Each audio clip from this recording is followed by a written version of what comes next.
Welcome back to another Mackem in the Middle podcast after another league game for Sunderland and another game that we did take a point out of, albeit it did feel like a defeat. And we will talk about the game and the situation at the club in general. Michael and John are going to be, I suppose the best way to put it, rant again. We seem to do that a lot this season and in the last few seasons as well. But Michael, just it's not a surprise anymore, is it? Yeah, I mean, there's whether you're Johnson in or out, whether you're Johnson in or out, you can't defend that, can you? It's just like I didn't see as much of the game as I would have liked.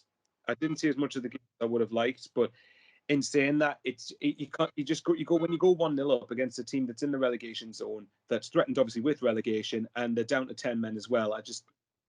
There's just no excuse at all to not win that game. I just can't put it any other way than that, unfortunately. Yeah. And I suppose the Ipswich win on Saturday, John, sort of, well, I don't think it really changed too much in the sense of kind of which way on the fence you were sitting with Johnson and the team. But the one thing it did do was kind of buy him an extra game to get the performance right again, to get us heading back in the right direction. And, you know, you'd think after 2 weeks, albeit I know some players have been on international duty, you've got 2 weeks to get the team back to basics. The performance against Ipswich is poor, but you come away with a win. And then yesterday, performance was poor, and we haven't come away with a win. Yeah, again, it's a bit of a strange one. Like you say, the performance on Saturday was not great, but we'll take the result, and then you then think that maybe a result could give them, a bit of confidence and a bit of a boost. But we seem to still regress into what we are. It's a bit weird. It was interesting to hear Pritchard just talk about in his interview after the game about we just need to keep positive. So obviously they within the squad, you would then think there's a lot of negativity, and it's it is getting really negative at the moment. And yesterday was just, I don't know. It's the result against Ipswich. It almost put you on I wouldn't say a massive high, but it was like, yeah, we've got a result here. That's what we needed, and you can bet your bottom dollar as soon as you even think, being a Sunderland fan, about getting, a little bit excited or thinking that things might have turned a corner or might have changed. We know, we've all supported us long enough that it's not like that. We know something is just going to be there and kick us, and it was a proper kick yesterday. Against 10 men. We should be absolutely controlling the game, whereas I'd say we look like we had 10 men against them yesterday. It was horrible. Yeah. And one of the things that I mentioned when we were on that Twitter space last night, which we are going to be doing before and possibly after every away game that we have, was kind of looking back to the last season. And there was, again, points there, I think we came on a podcast and talked about it then, where Sunderland weren't performing well, but they were getting results. And every week we would come on and say, eventually your luck's going to run out. Then performances aren't good enough to win games. Eventually you'll not get the results and things will start turning sour. That Ipswich game was a very good example of that, albeit, that was the one win we've had in the last, I think, 5 league games, maybe 6 games in all competitions or whatever it is. You can somewhat defend a shit performance if you get 3 points, but you just can't defend what happened last night. You're playing Shrewsbury, who had 10 men for most of the game, and they were 4th bottom going into the game. We had one of the Shrewsbury fans talking about it beforehand, and I think they had like 4 strikers on the pitch, 3 left backs. They had 3 academy players who no one had heard of on the bench. They had a very, very thin squad, and possibly as a Shrewsbury fan, you're probably coming out of that game questioning whether you could have won it, John. Yeah, definitely. We have not. I don't think anyone's really covered themselves in glory yesterday, and I'd probably even go. I think the players have got to take a lot of responsibility for yesterday. But I think as well, I think the manager's got to have a good look at himself as well. if I'm probably always of the opinion, we do keep the ball and we like to keep the ball. We are, to be fair, we are good at keeping the ball. So there is never an option to think, right, let's put another attacking player on and let's just pen them in. We will get chances because we've got the talent, and let's try and pick them off. And we will nick 1 or 2 goals, and they're not gonna be able to counteract that. But then you bring on Corey Evans, who, to be fair, is bang out of form. Even though most players are, but then you move in Gooch up top, who doesn't do anything up top. To be fair, he was quite decent at right back going forward, at least. I wasn't too sure defensively, but going forward he was really good. So you're moving him out again. So you sort of, you really do need to keep things simple with him. You're moving him out, then you're messing about with Winchester. I thought was okay. I thought he sort of kept it ticking along. It's almost like you're just messing with the minds of these players. Let's keep it simple. And Corey Evans. Why is Corey Evans coming on when we've got McGeady, Deaku, Embleton, these attacking players?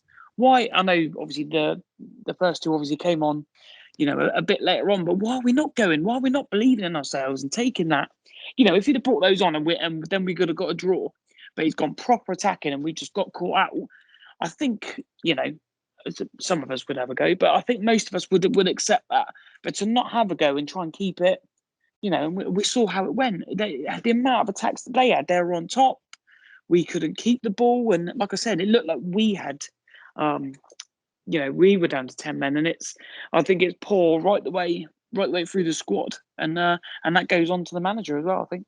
Yeah, and like John's just said there, Michael, Corey Evans came on at 1-0 when realistically at least to me, and I think most people, a sensible change there would have been a McGeady, Embleton, Diaku. They're down to 10 men there for the taking. Get a second goal, you kill the game off. It's 3 points. We're not having this debate, but we didn't. Has Johnson somewhat become a manager that's scared of losing as opposed to wanting to win the game? There's the Corey Evans coming on there. It's such a negative change. It seems like he's happy with the 1-0 lead when we were clinging onto it at the time. He's done it a few times this season with like a Bailey Wright when we're 1-0 up and we're clinging onto a lead. Is it becoming a point where he just doesn't want to lose? I mean, as opposed to think of that, the question I would then ask from that is how much of these recent defeats to, say, Portsmouth and Rotherham and Sheffield Wednesday, how much have they scarred Johnson as much as they could have potentially scarred the players? So is it a lack of confidence from Johnson himself? I mean, if you look at the game against Ipswich, just as an example, that game to me, I know some people disagree with me, but to me, that struck me as a let's not concede first and foremost type performance. And we stole 2 goals later on, one of which through a keeper mistake, and then the other one was through one of the most laughable penalty decisions I've ever seen. You take it, obviously, but the point is it seemed like, I wouldn't say a negative performance, but it seemed like a very back to basics type. And last night, when you're taking off, I can't remember who it was who came off, but when Evans comes on, yeah, it's Aidan O'Brien. Aidan O'Brien, that's it. Yeah, okay. And then Gooch, I think, went on his place. That sounds about right. But the point is, it just struck me as a let's try and control the game. And to play devil's advocate, maybe at that point Johnson would felt that we weren't controlling the game as much as we would have liked to, especially with Shrewsbury down to 10 men, and Evans comes on to try and control the game. But I can't ignore Evans has been poor of late. He's been really poor. So it just, I don't know what it is. I mean, ultimately for me, there's so far this season, when we used to win the criticism, and which was justified, by the way, that we used to draw too many games. For me, this season we've lost too many games. I think if you turn a couple of those defeats into draws, then it doesn't look as bad. But at the same time, if you look at the 2 draws that we have had, they're both games we should have won. Fleetwood, we were 2-0 up with 10 minutes to go. And with all due respect, they're another team who's in the relegation zone, should be winning that game. And then last night was arguably worse because we had a whole half with a man advantage. And as John said, we were the ones looking like we were playing with 10 men. So, yeah, I mean, it's a fair question. I just wonder, again, have the heavy defeats done more damage than what we originally thought they had? Yeah. And we've talked about Corey Evans a few times in the last few weeks, John, and I'm not his biggest fan at the moment. I don't think, I think his poor performances outweigh his good ones. I think Cheltenham and Wigan, off the top of my head, are 2 games where I think he's had a good game.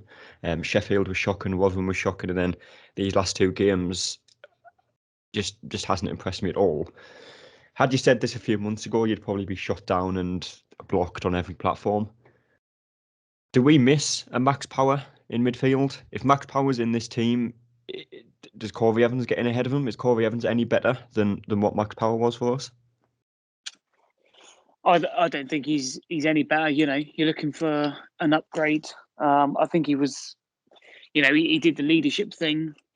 Okay, I'd say. Corey Evans hasn't really shown, not from, obviously I know it's hard to see, but any real leadership. And like you say, he's out of form. He can get fit for all the Northern Ireland games. He's sort of like a Gareth Bale for Real Madrid. He's always injured. He goes to Wales and he always plays. It's a weird one. But for me, he's just not given us what we need. You would expect him to come on yesterday and just calm the play down, keep the ball, recycle the ball. Not that was what I think we really needed, because it was quite a fast game. But for me yesterday, I think I'd even apportion a bit of the blame for the goal, because he's on the, I think he is near the edge of the box and he has a chance to clear it. Doesn't clear it. We try and pass our way out, whereas sometimes you just got to get shot when you're under the cosh. It doesn't, and then a few other mistakes. Pritchard then gives the ball away, and then there's sort of 6 players on the edge of the box, and we don't deal with it, and then we concede one stupid goal. But in going back to the the original question, I don't think Corey Evans has done us any justice. But it's a tough one, because you're looking at January now and you're thinking, what do we need in January? Well, we need someone who's the type of player we're going to pick up is maybe someone who's not playing. I think when the question comes, what do we need in January? We've needed the same thing in every window for the past 5 seasons. We need pace, we need strength, we need someone who can bully people off the ball. And we've said this so many times. Everyone on Twitter said it so many times. People I've heard at the football have said it so many times. It's now 4 seasons and what's that, 7, maybe 8 transfer windows where we haven't addressed any of the issues that are clear to see to everyone by the people in charge.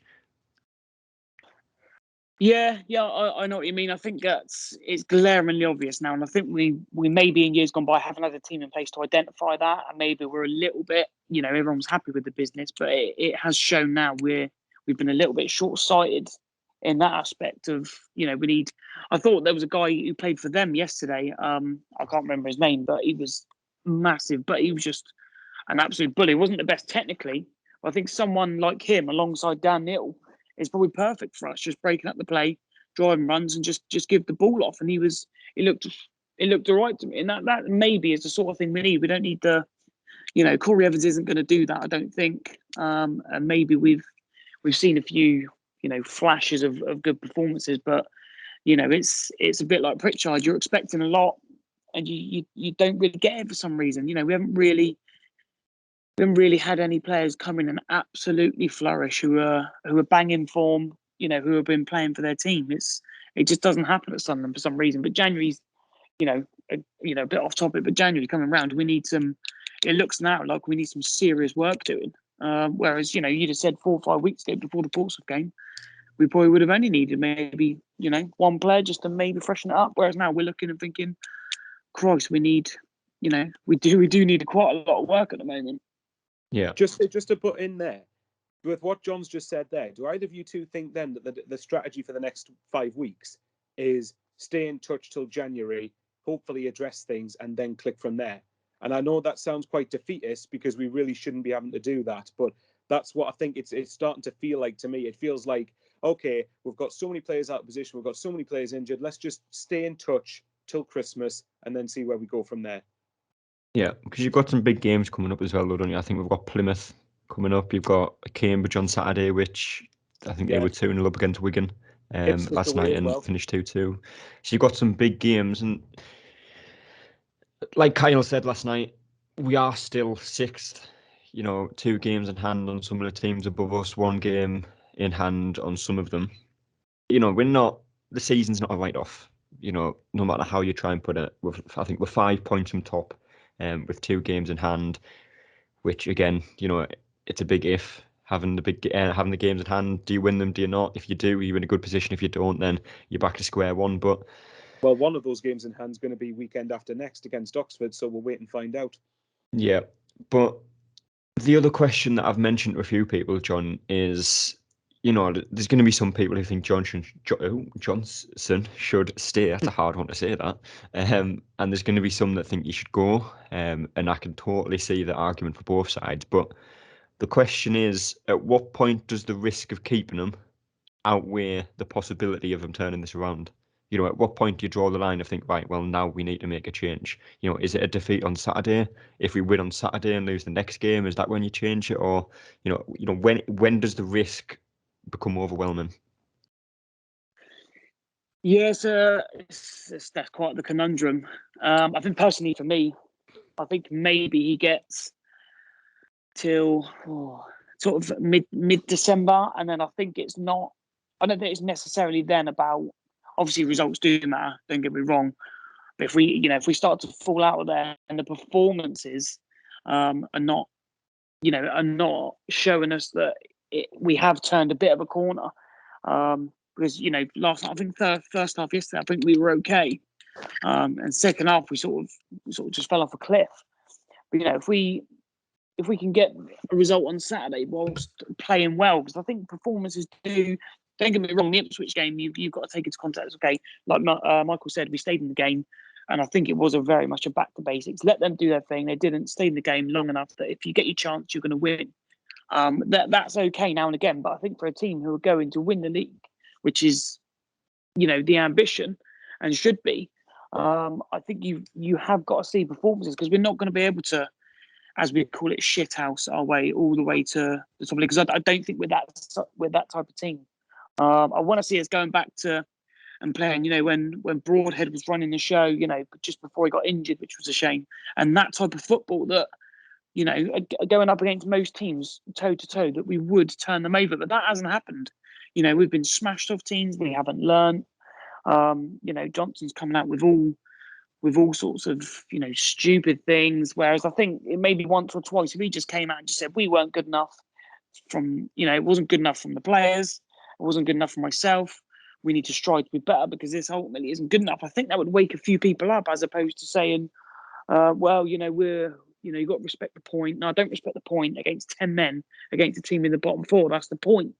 Let's have a bit of. Just to interrupt there, I think if that game was away without the 10 men thing, away at Wigan, for instance, there I think you could respect the point, or you could respect the point if it's away at someone like Ipswich. But yeah, against someone like that, comment really annoyed me. Against someone like Shrewsbury, when they're in the relegation zone and down to 10 men, now you can do one for that.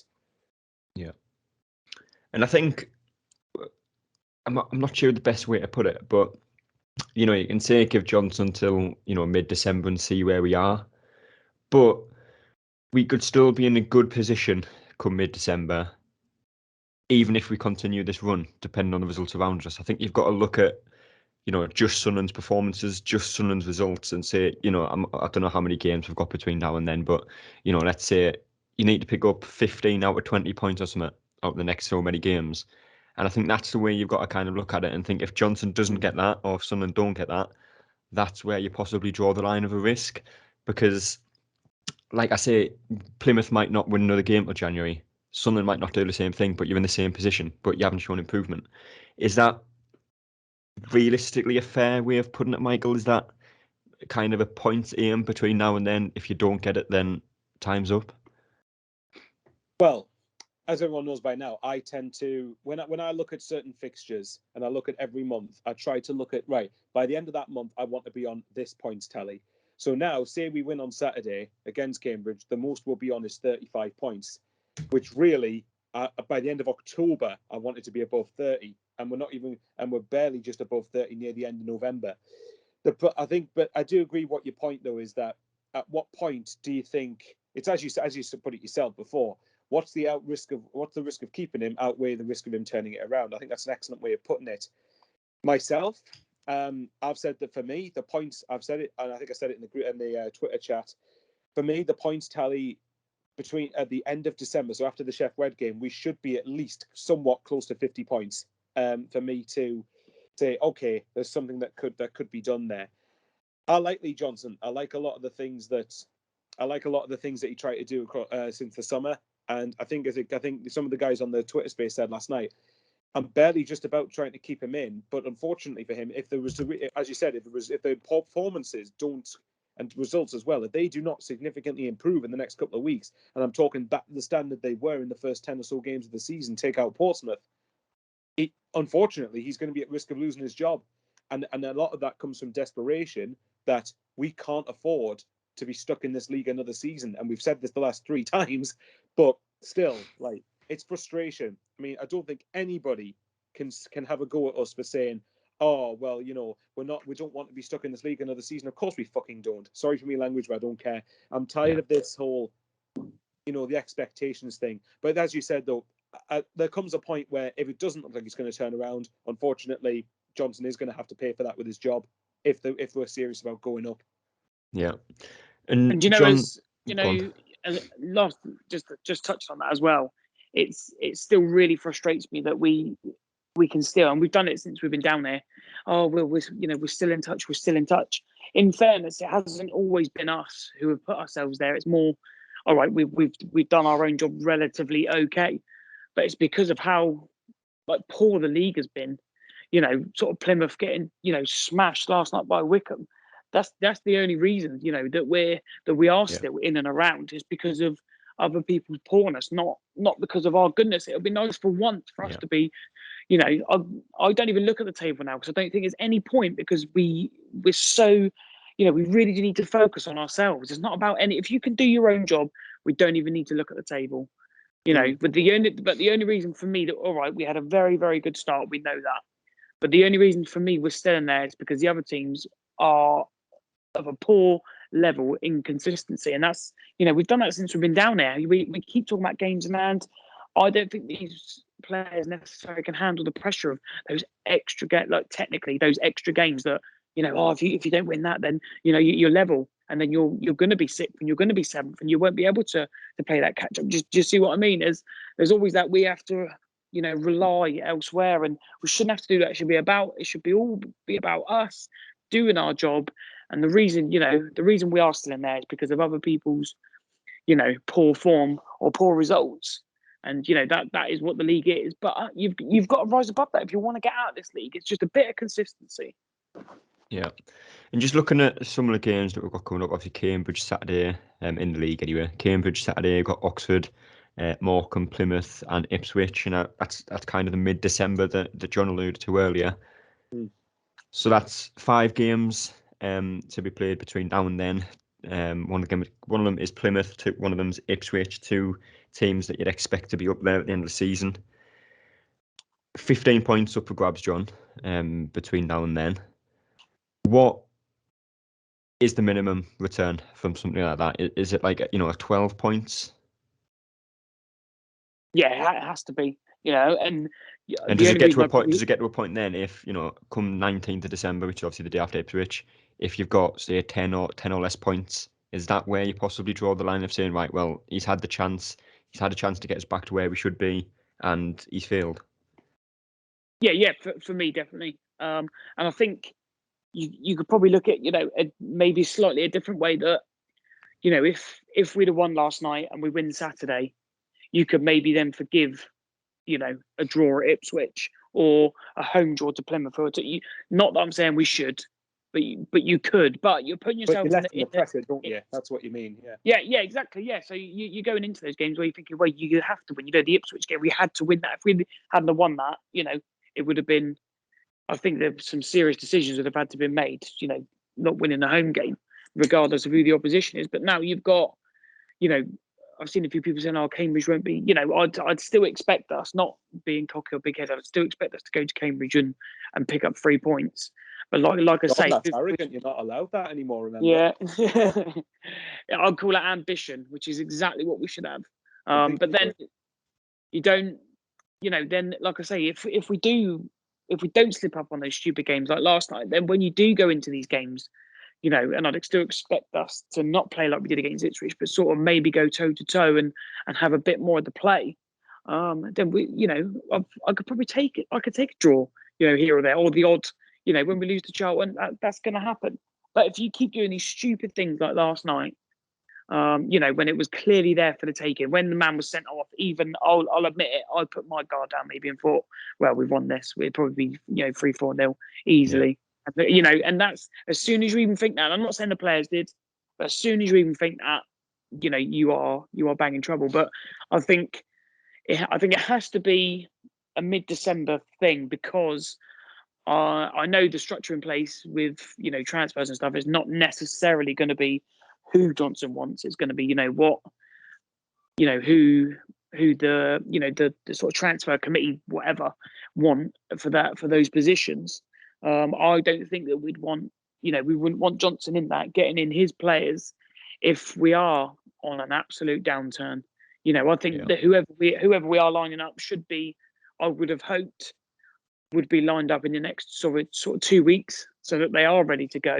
Not necessarily, sort of January the 1st, 1 o'clock in the morning, but have those deals wrapped up and ready to go because we know we're short. We're short on fullbacks. We're short on someone big in the middle. If Ross Stewart doesn't it doesn't work harder after Johnson's comment, we need another striker.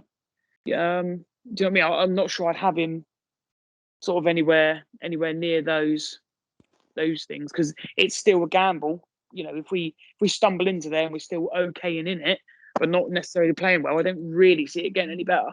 Not for me anyway. And I'm just going to go back to that point you just made there because I was going to make it later on, but I think it's probably best to make it now about what Johnson said last night about Stewart and how he's capable of more and is expecting more of him. He doesn't help himself with what he says sometimes, Johnson, does he, Michael? I mean, I'm not going to sit here and say Stewart was, a 9 out of 10 performer last night. He wasn't. And there's so many factors that go into that. The service, the players around him, the way we were playing. But why Stewart? Lyndon Gooch is the prime example. Is he not capable of more? Would you not expect more from him? Could he possibly do less this season? Corey Evans, Luke O'Nien, there's so many players you could pick out. There's 2 players that I wouldn't have picked out and kind of slated so far this season, and that would have been Stewart and Neil. And yet Johnson's went essentially for the throat of one of them. Yeah, I mean, I haven't seen the full context in the article, but I mean, I think you've just pretty much summed up the gist of it. He doesn't help himself. Saying stuff like that's just moronic, in my opinion. Like, you look, Stewart, the guy who scored 10 goals this season, 10, 11 goals, whatever it is in the league, and has got his really good hold-up play, and is often the linchpin of our attacks and has to do a lot of the dirty work because a lot of our players can't be bothered to do anything going forward. Oh yeah, but he's the one who needs to do better. That to me makes no sense. There's so many other players I would be looking at and questioning that. Have you got your standards high enough to have an effect on these games? Lyndon Gooch, as you've just said, he's someone that, for all that I get frustrated with, I think that we know in this league he is capable of the odd moment of quality here and there. Even whether we think that's good enough, obviously, is a different question, but he is capable of more, and he's shown at the minute. Aidan O'Brien, yeah, he's a workhorse, I suppose, but I think he could be shown a little bit more goals-wise. There's so many other players that can do so much more, and to basically go for Stewart, if that was what his intention was, then what are you saying? Like, what on earth are you saying? Stewart has been by far and away one of our best players this season. Him and Dan Neil, you could say, are probably the 2 standouts that consistently enough that we've had. And if you're going for the throat of Stewart, then I'm starting to wonder whether there is. Unfortunately, I don't know whether there is something that's gone on inside the dressing room.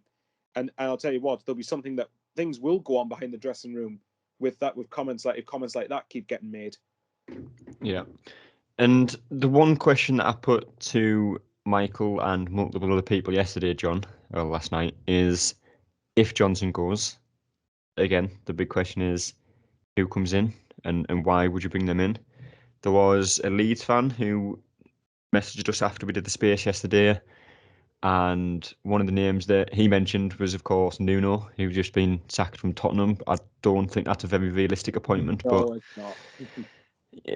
If Johnson does go, what route do you go down? Do you do like what Barnsley did, or what Norwich did? Do you go abroad and get some kind of unknown entity manager where he's achieved something with a similar kind of squad with similar expectations in a different country with a different style of play? Or do you go for someone like Ipswich did in a Paul Cook, where they've been in this league, they've got promoted from this league? Do you go for Roy Keane, who hasn't had much experience, but he gets the club, he'll you'll get the atmosphere up again. Which route would you go down if Johnson was to go? I think that is a real tough one. Is personally for me, I think you've got to be looking at someone like, obviously he's at Swansea now, but maybe you Russell Martin sort of type manager. I'm not.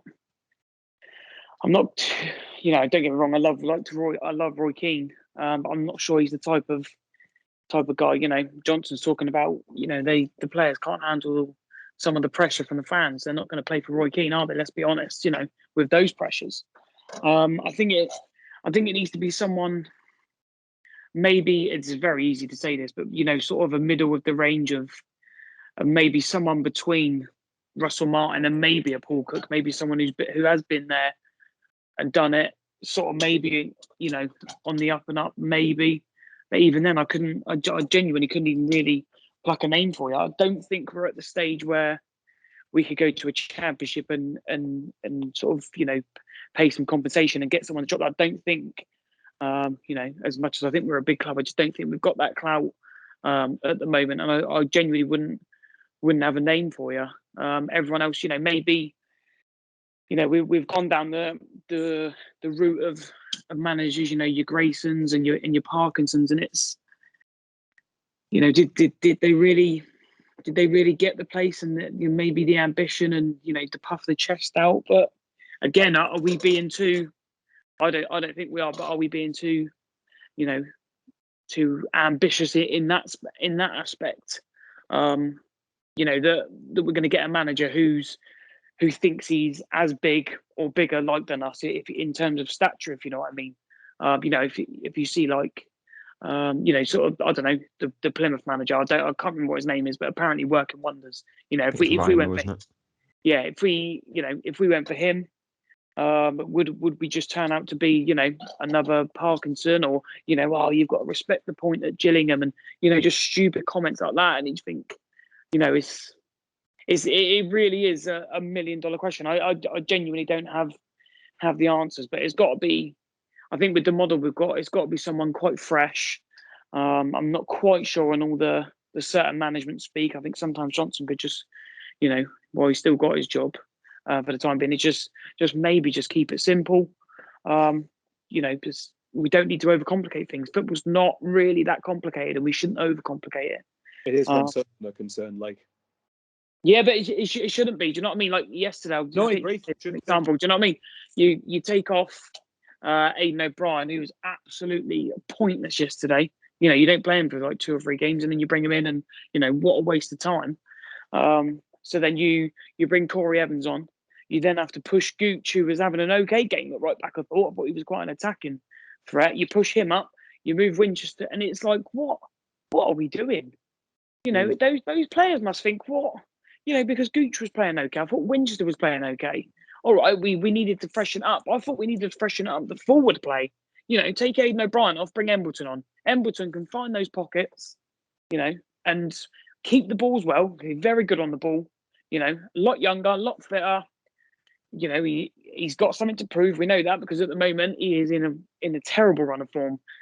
Same as Corey, but bringing on Corey Evans, waste of time, absolute waste of time. You've got McGeady you're bringing on. I'd expect a hell of a lot from Aidan McGeady, but yesterday all I saw was a couple of sidesteps and an injury. Everyone just sort of worked him out. Johnson's just. It's almost like he's just it's his own downfall at the moment. Just keep it simple. If you went back to basics, keep it basic then, because basic worked, and then build from the basics. Didn't yesterday. Broadhead played. I didn't really see him link up with anybody. Not really. He just seemed to sort of be on his own the whole time.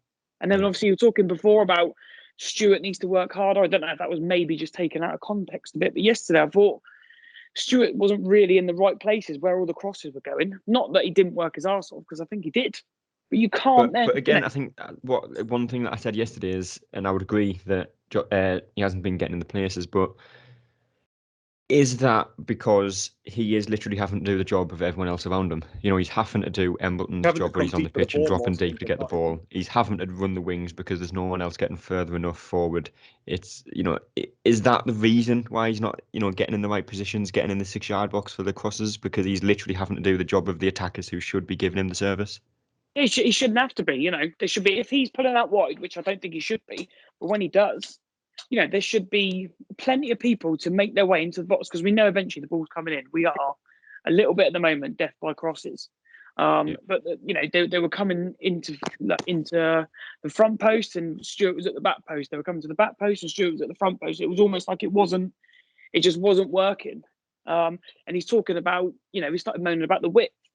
And then what you had is Aidan O'Brien tucked right in like an inside striker but didn't move. And then every time Gooch brought the ball forward, he went inside. So there is no width, is there? But you left it for 60 minutes before you changed anything.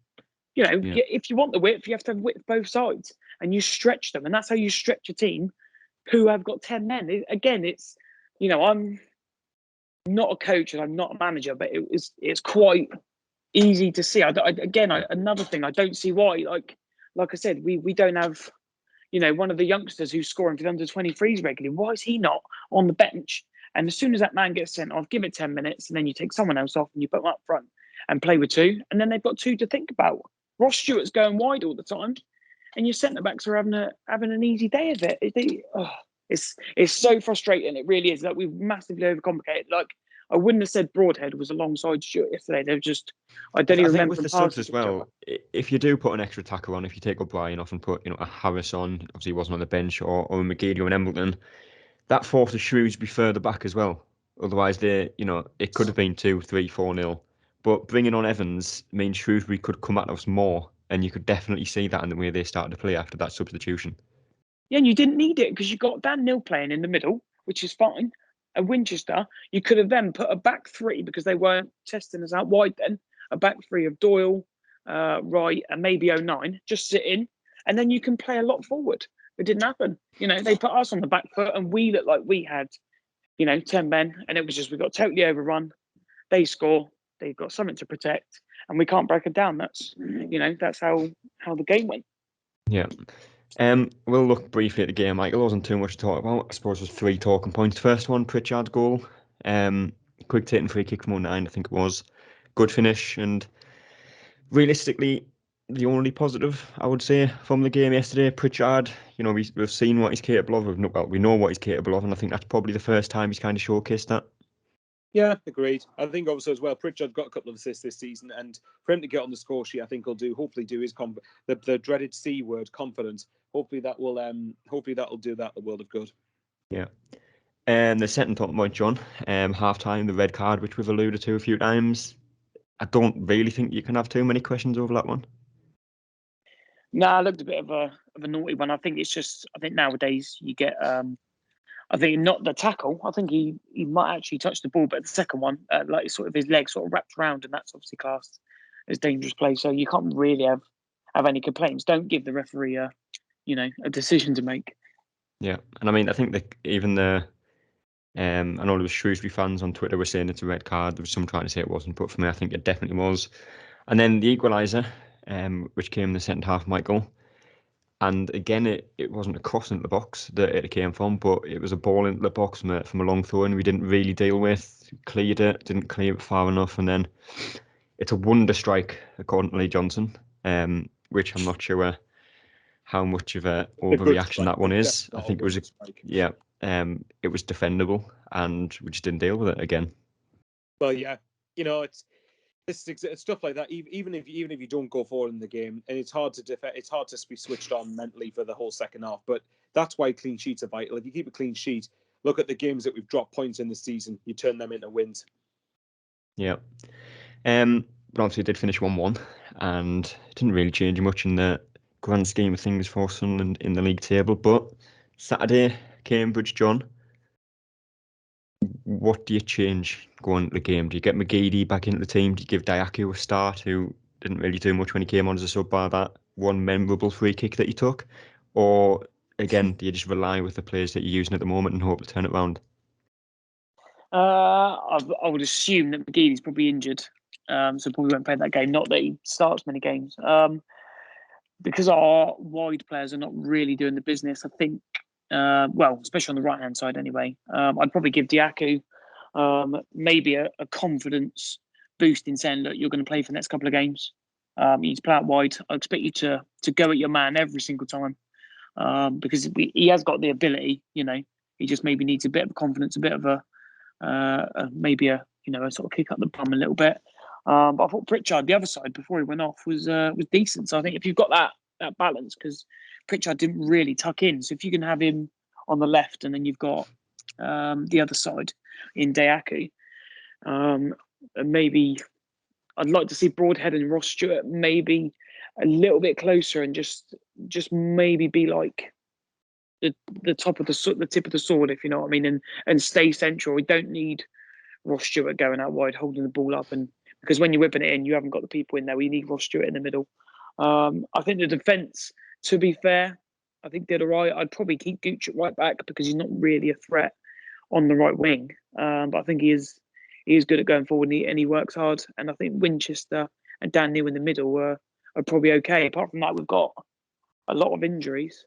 So there's not really a lot else you can do. I'm not quite sure I want Johnson probably messing with the system, trying the three at the back, because I think he just overcomplicate it and the rest of them will just think, what the fuck is going on here? So maybe just keep it the same as we are. But I think from Johnson, they all need a rocket up the arse, all of them.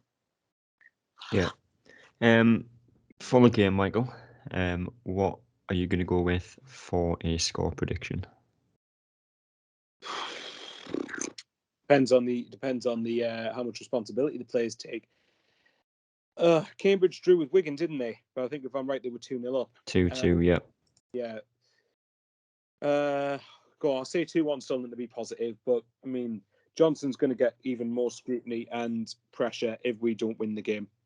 Yeah, and again, John, I think it's fair to say Saturday is a lot more than just getting a 1-0 win, a 2-1 win. It's more than a win. It's the performance that you need to see a big improvement in. For realistically, for Johnson to get any of the fans that have turned against him back on side, I think a 1-0 win, a draw, and a defeat, which I think would be probably not surprising at this point, but catastrophic at this point. I think that's what's needed. Yeah, I think we do need to see a performance, and I'd like to say a run of the mill 2-0 win. I think that'd probably do him, but again, we know it just doesn't happen like that. So first and foremost, win the game. Let's try and get some sort of performance and plan to build on, because like you say, otherwise it's even if we scrape at 1-0, we'll take the result, but we know, and he knows as well, the pressure's on. But hopefully a 2-0 win, a clean sheet, and let's have a half decent performance. Yeah, but that is the time we have for the rant today. That's 2 in 2 days we've had now, after Twitter as well. I appreciate you both coming on again. Thanks for having me. I'm sure the listening views will be a bit higher when you rant. Always is. People love a rant. Don't think people like a defeat, but they certainly like listening about a defeat. Saturday before the game, probably do another live on Twitter just to we'll try and find a Cambridge fan if they exist and get them in to kind of talk us through what to expect. Albeit when Shrewsbury told us what to expect, we got the complete opposite and didn't quite go to plan, but we'll do that. And then, of course, depending on the result, we might be live after. And then we'll also have a podcast out on Sunday where we talk about the game. But until then, we will see you later. That's all, folks.